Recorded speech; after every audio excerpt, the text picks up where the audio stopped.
اگر خدا نخواستہ ابھی بھی ہم نے ڈیموں کے اوپر سیاست کی اور ہم نے ڈیم کو سپورٹ نہیں کیا، پرائم منسٹر عمران خان کے ویژن کو سپورٹ نہ کیا، تو ہماری آنے والی خدا نخواستہ جو ہیں وہ ایک ایک پانی کی بوند کو ترسیں گی۔ بھارت کے اس موقف کو ہمیشہ درست مانا جاتا ہے انٹرنیشنلی کہ جی پاکستان کے پاس جو دستیاب پانی ہے اس کو ذخیرہ کرنے کی صلاحیت ہی نہیں ہے۔ پاکستان بھی دنیا کے ان 17 ممالک میں شامل ہے جو پانی کی قلت کا شکار ہے۔ اچھا، سرکاری اعداد و شمار کے مطابق جب پاکستان وجود میں آیا تو اس وقت ہر شہری کے لیے 5600 کیوبک میٹر پانی تھا، جو اب کم ہو کر 1000 کیوبک میٹر رہ گیا۔ پاکستان میں پانی کی مقدار میں کمی کے علاوہ اس کا معیار بھی یعنی سٹینڈرڈ بھی انتہائی متاثر ہوا ہے، پست ہوتا جا رہا ہے۔ ملک کی 85% آبادی 85% آبادی پینے کے صاف پانی سے محروم ہے، اور ملک کا 92% 92% سیوریج کا جو پانی ہے وہ براہ راست دریاؤں میں اور نہروں میں شامل ہو جاتا ہے۔ اب اس گندے پانی کی وجہ سے سوچیں سر، اس گندے پانی کی وجہ سے ہر سال 52,000 بچے ہیضے کا، مختلف بیماریوں کا شکار ہوتے ہیں، اور شکار ہوتے ہیں جان کی بازی ہار جاتے ہیں، جاں بحق ہو جاتے ہیں۔ اور اس وقت جو معیشت کا اگر میں کہوں 1.5% حصہ اسپتالوں میں پانی سے متعلقہ بیماریوں کے علاج پر خرچ ہو رہا ہے۔ زیادہ پاکستان اور بھارت کے درمیان یہ جو آبی تنازع ہے، آپ کو پتہ ہے پہلے دن سے اگر میں کہوں کہ بہت بڑا مسئلہ ہے تو غلط نہیں ہوگا، بگری کریں گی، لیکن ساتھ ہی بدقسمتی کہہ لیں کہ ہم عالمی فورمز پر اپنے اس حق کے لیے صحیح طریقے سے آواز نہیں اٹھا سکے۔ بھارت کے اس موقف کو ہمیشہ درست مانا جاتا ہے انٹرنیشنلی کہ جی پاکستان کے پاس جو دستیاب پانی ہے اس کو ذخیرہ کرنے کی صلاحیت ہی نہیں ہے، اور اس وجہ سے ہماری سنوائی نہیں ہوتی ہے۔ لیکن کب ہم یہ صلاحیت حاصل کر پائیں گے، اور یہ جو بھارت اپنا یہ موقف درست ثابت کر جاتا ہے، آپ کو کیا لگتا ہے کہ ہمارے ہاں کہاں کمی ہے؟ تھینک یو فضا۔ ورلڈ واٹر ڈے آج، اور پاکستان انفارچونیٹلی ان ممالک شامل ہے جہاں سب سے زیادہ ایسی کرپٹ پریکٹسز ہوتی ہیں جس میں ہم پانی کو سب سے زیادہ ضائع کرنے والی قوموں میں سے۔ پھر ہماری آبادی 22 کروڑ ہے، بہت زیادہ ہے۔ پھر کلائمیٹک چینجز ہماری ایسی ہیں کہ جس کے ہمارے گلیشیئر تیزی سے پگھل رہے ہیں، اور اس کے علاوہ یہ کہ چونکہ ہماری جو ایگریرین اکانومی ہے، ہم لوگ ایگریکلچر کے اوپر 70% سے زیادہ لوگ ڈیپینڈنٹ ہیں، اور ہماری جو پریکٹسز ہیں ایگریکلچر کی بھی وہ بالکل پرانی ہیں، اور ہماری جو کچھ فصلیں ہیں وہ بہت زیادہ واٹر کنزیوم کرتی ہیں۔ تو ان سب چیزوں کی وجہ سے ہمیں تو بہت زیادہ اویئرنیس کی ضرورت ہے اس نیچرل ریزروائر کو۔ جہاں تک آپ نے یہ انڈس واٹر ٹریٹی کی طرف اشارہ کیا، جیسے ہی پاکستان وجود میں آیا تو ساری بات ہے کہ پہلے دن سے یہ پاکستان اور انڈیا میں تصل پانی کے اوپر ہو گئی تھی، اور آگے مزید شدت اس کے اندر آنے والی ہے کیونکہ دونوں ملکوں کی آبادی بہت زیادہ ہے۔ اور جب یہ 1960 میں میرا خیال میں جب انڈر واٹر ٹریٹی جو ہے جب سائن ہوا تھا، تو 1970 تک ہم 2 بڑے ڈیم جو تھے تربیلا اور منگلا کی بنیاد رکھ چکے تھے۔ تب سے اب تک انڈس واٹر ٹریٹی کو مسلسل انڈیا وائلیٹ کرتا ہے۔ ہماری انفارچونیٹلی پچھلی حکومتوں نے جو ہمارا جو ہر فورم پہ جو ہمیں بات کرنی چاہیے تھی پانی کی، انڈیا سے جو ہمارے مسائل تھے آبی، ہم اس کے بارے میں بات نہیں کر سکے کیونکہ وہ ہمارے دریاؤں پہ بند باندھتا رہا، وہ ہمارا پانی روکتے رہے، اور جس ٹائم ہمیں پانی کی ضرورت نہیں ہوتی تھی ہماری کھڑی فصلوں کے اوپر انڈیا جو ہے وہ سیلاب کی صورت میں پانی چھوڑ دیتا بغیر وارننگ کے۔ اور پاکستان کی طرف سے آپ کو پتہ ہے فضا، آپ زیادہ انڈیا پاکستان کے فارن پالیسی پہ اور ایل او سیز کے اوپر آپ نظر رکھتی ہیں کہ جو پچھلی حکومتیں تھی وہ بند باندھتے تھے انڈیا کی طرف سے، ہماری طرف سے آم اور ساڑیاں اور آم کی پیٹیاں بھجوائی جاتی تھی۔ تو کسی صورت میں بھی پاکستان کی طرف سے پریویسلی اس پانی کے مسئلے کے اوپر کام نہیں کیا گیا، لیکن آج بھی میں دیکھ رہی تھی، اور ہماری حکومت کا چونکہ ہم لوگوں نے، آپ کو پتا ہوگا کہ ہم لوگوں نے پانی کی اہمیت کو سمجھتے ہوئے دونوں کو واٹر اینڈ پاور کو الگ کر کے باقاعدہ واٹر کی الگ منسٹری بنائی کیونکہ ہم اس کی اہمیت کو سمجھتے ہیں، اور 2 بڑے میگا ڈیم جو ہے دیامر بادشاہ جو ہے ہماری حکومت ہے، پرائم منسٹر عمران خان جو ہے ان کا 2 بڑے ڈیموں کا افتتاح بھی کر چکے ہیں۔ اور میں سمجھتی ہوں کہ یہ بہت بڑی بات ہے کہ اتنے سالوں کے بعد پہلی دفعہ ہم واٹر ریزروائرز کی طرف جا رہے ہیں۔ پاکستان میں بالکل کیپیسٹی ہے ڈیم بنانے کی، بند باندھنے کی، اپنے واٹر ریزروائرز کو سیو کرنے کی، نہ کہ یہ جا کے بالکل ضائع ہو جائے۔ لیکن پاکستان نے بہت سالوں کے بعد پرائم منسٹر عمران خان نے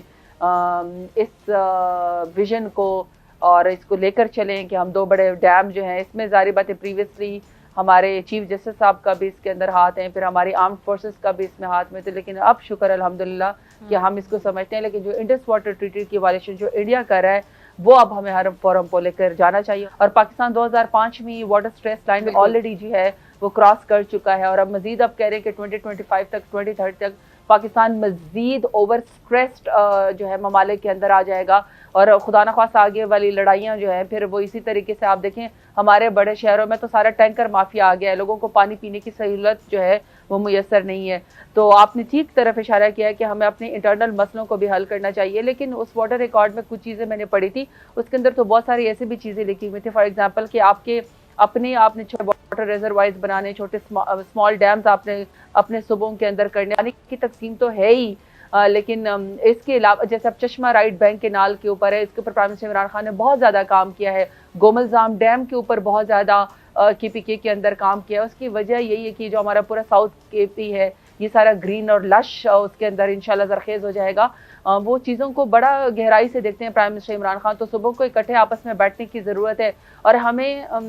فضا ان ایکسپرٹس کی بھی ضرورت ہے, ہمیں ان انجینئرس کی بھی ضرورت ہے, ہمیں ان انوائرمنٹلسٹ کی بھی ضرورت ہے, اور ہمیں ان نیشنلسٹ کی بھی ضرورت ہے کہ جو لڑائی پھیلانے کے بجائے کنسنسس کر کے تمام صوبوں کو آپس میں بٹھائیں اور آپس میں راضی کریں کہ, اور جن ڈیموں کے بارے میں ہم بات بھی نہیں کرنا چاہتے ان کے بارے میں بھی بات کریں. اور اس میں سمجھتی ہوں کہ صوبوں کا اپنا کردار ہے, چیف ایگزیکٹوز کا اپنا کردار ہے, اور نیشنل ڈائیلاگ اور کنسنسس کی بڑی ضرورت ہے. اور ایسا فورم ہے جس کے اوپر مزید ٹینشن سرتاج, آپ نے بڑا اہم پوائنٹ ریز کیا, مجھے بڑا اچھا لگا یہ آپ نے جو کہا کہ ہمیں ان تمام لوگوں کی ضرورت ہے.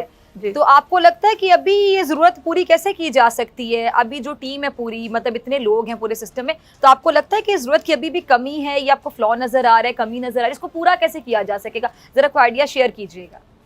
دیکھیں نا فضا, جو پانی کا جھگڑا ہے یا پانی کا جو تقسیم ہے یہ تو بیسکلی ایک نیچرل ریسورس کے اوپر, اور یہ تو ایک پانی کا جو ایک پراپر, یہ تو ایک سائنس ہمیں سمجھنے کی ضرورت ہے. اس کے لیے تو بڑے ایکسپرٹ پاکستان کے اندر پڑے, کیونکہ پاکستان کے تو وہ ایکسپرٹ بھی تھے نا جنہوں نے تربیلا ڈیم بنائی تھا, اور اس کو ایک one of the engineering miracles کہا جاتا ہے. تو جب وہ ہم بنا سکتے تھے تو پھر ہم چھوٹی چھوٹی لڑائیوں کے اندر کیسے پڑ گئے ہیں. حالانکہ اب تربیلا ڈیم کی اور باقی ہمارے, کیونکہ ہمارے پاس فلڈس بہت زیادہ آتے ہیں تو ہمارے پاس سلٹنگ بہت زیادہ ہو گئی ہے. اگر ہم ان کی ڈیسلٹنگ کرتے ہیں تو اس کے اندر تو کہتے ہیں کہ اس کی کیپیسٹی میں ایک اور بڑا ڈیم بن سکتا ہے, اتنے پیسے اس کے اوپر لگتے ہیں. اور پھر ظاہری بات ہے یہ بالکل ایک سائنس ہے جس میں ہم جس طریقے سے بجلی پیدا کرتے ہیں, جس میں سے اگر بولڈرز نکالتے ہیں یا یہ جو بارش کے ساتھ جو سلٹنگ ہوتی ہے, جب سلٹنگ کرتے ہیں تو وہ اس قدر سینسیٹیو میٹر ہے کہ پھر یہ نہ ہو کہ خدا نخواستہ پورے پاکستان کی بجلی ہی وہ بیٹھ جائے, وہ سسٹم ہی بیٹھ جائے. یہ بڑا سینسیٹیو میٹر ہوتا ہے. تو وہ جو ایکسپرٹس ہیں یا وہ جو ہمیں چاہیے وہ تو موجود ہے, لیکن انفارچونیٹلی پاکستان میں ہر ڈیبیٹ کو پولیٹیکل بنا دیا گیا ہے بجائے اس کے کہ ہم سائنٹیفک چیزوں پہ اور لوگوں کی تقسیم اور ضروریات کے اوپر اور نیچرل ریزروائرز کے اوپر بات کریں. اگر ہم یہ سوچیں کہ 6 مہینے کی بارش جو اب مونسون کی یا جو اچانک سے جو ہے وہ ایک ہفتے کے اندر ہو جاتی ہیں, تو کیا شہروں نے اپنی کیپیسٹی بنائی ہے کہ اربن فلڈنگ کے بجائے جو 37 لوگ کراچی کے اندر ایک ہی رات کے اندر شکل جاتے ہیں, کیا وہ پانی کو ریزروائر کو انہوں نے سٹور کرنے کے کوئی طریقے سوچے ہیں؟ ابھی CM عثمان بزدار صاحب نے جو لاہور کے اندر شروع کیا ہے کہ انڈر گراؤنڈ لاہور میں جہاں پہ رین فال زیادہ ہوتی ہے کہ وہاں پہ کس طریقے سے پانی کو ضائع کرنے کے بجائے اس کو استعمال کریں. رین واٹر ہارویسٹنگ ایک بہت بڑا سائنس ہے. تو ہر چیز کو انفارچونیٹلی پولیٹیکل بنا دیا گیا. اور جب ایکس جو چیف صاحب نے اور پھر اسی طرح جو چیف جسٹس صاحب نے اور ہمارے موجودہ باجوہ صاحب نے اور پھر پرائم منسٹر عمران خان نے جب دیامر بادشاہ ڈیم کی کہا کہ بنیاد رکھتے ہیں, اسی طریقے سے بادشاہ ڈیم کی, تو آپ کو پتہ ہے فضا, آپ کو یاد ہوگا کہ پراپر جو انفارچونیٹلی پولیٹیکل لیڈران تھے PMLN کے, بڑے اچھے تھے جن کو لوگ بڑا لائق فائق سمجھتے ہیں, جن کی سیاست میں زندگی گزرے, وہ تو مذاق اڑانا شروع ہو گئے تھے. یہ کیسی قوم ہے, یہ کیسے سیاستدان ہے کہ اتنی اچھی قوم کے سیاستدان جو ہے بجائے اس کے کس کو سپورٹ کریں, کیونکہ کچھ چیزیں سیاست کے لیے نہیں تھی ہیں. آپ نے اپنے آنے والی مستقبل کا سوچنا ہے. اگر آپ چاہتے ہیں کہ انڈیا بند باندھتا جائیں اور آپ اپنے پانی کو ضائع کرتا جائیں, ابھی تو دوسری طرف دریائے کابل کی طرف تو ابھی تو کسی نے سوچا بھی نہیں ہے, ابھی تو ہم اس طرف کی انڈیا کی طرف سے بات کر رہے ہیں. تو ابھی اگر ہم نے ہر طرف سے سوچنا شروع کر دیا تو یہ جو ہمارے واٹر ٹیبل ساری نیچے چلی گئی ہے, 1200 فٹ پہ بلوچستان کے اندر جو ہمارا پانی چلا گیا ہے, ریچارج پاکستان کا منسٹر آف کلائمیٹ چینج نے بڑا اچھا پروگرام شروع کیا ہے. تو اگر ہم لوگوں نے سیریس لینا شروع کیا اور ہر چیز کو پولیٹیکل لڑائی کرنے کے بجائے ہم نے یہ سوچنا شروع کیا کہ کچھ چیزیں سیاست کے لیے نہیں ہوتی. اگر خدا نخواستہ ابھی بھی ہم نے ڈیموں کے اوپر سیاست کی اور ہم نے ڈیم کو سپورٹ نہیں کیا, پرائم منسٹر عمران خان کے ویژن کو سپورٹ نہ کیا, تو ہماری آنے والی خدا نخواستہ جو ہیں وہ ایک ایک پانی کی بوند کو ترسیں گی.